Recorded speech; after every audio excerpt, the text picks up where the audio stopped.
Iran যুক্তরাষ্ট্র যুদ্ধবিরতি চললেও সম্প্রতি ওয়াশিংটন ও তেহরানের মধ্যে উত্তাপ বাড়াচ্ছে নানা বিতর্কিত বক্তব্য। এরই মধ্যে মার্কিন প্রেসিডেন্ট ডোনাল্ড ট্রাম্পের সামাজিক যোগাযোগ মাধ্যম ট্রুথ সোশ্যালে দেওয়া এক পোস্টে মধ্যপ্রাচ্যের ভূরাজনীতিতে নতুন জল্পনার জন্ম দিয়েছে।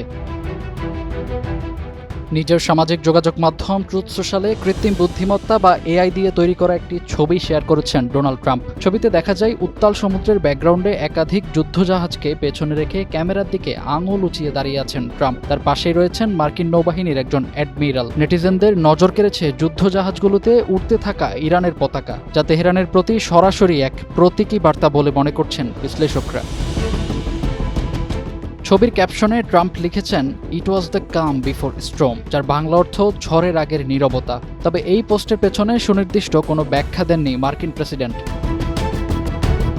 ট্রাম্পের এই পোস্ট এমন এক সময়ে এলো যখন আন্তর্জাতিক মহলে ইরানকে ঘিরে নতুন সামরিক পরিস্থিতির গুঞ্জন জোরালো হচ্ছে। ইসরায়েলি গণমাধ্যমের দাবি, ইরান ইস্যুতে সম্ভাব্য মার্কিন সামরিক পদক্ষেপ নিয়ে আগামী 24 ঘন্টার মধ্যে বড় সিদ্ধান্ত আসতে পারে। যদিও ওয়াশিংটন বা হোয়াইট হাউসের পক্ষ থেকে এখনও কোনো আনুষ্ঠানিক ঘোষণা দেওয়া হয়নি। ইসরায়েলি কর্মকর্তাদের বরাত দিয়ে প্রতিবেদনে আরও বলা হয়, নতুন করে সংঘাত শুরু হলে তা কয়েক সপ্তাহ পর্যন্ত দীর্ঘায়িত হতে পারে।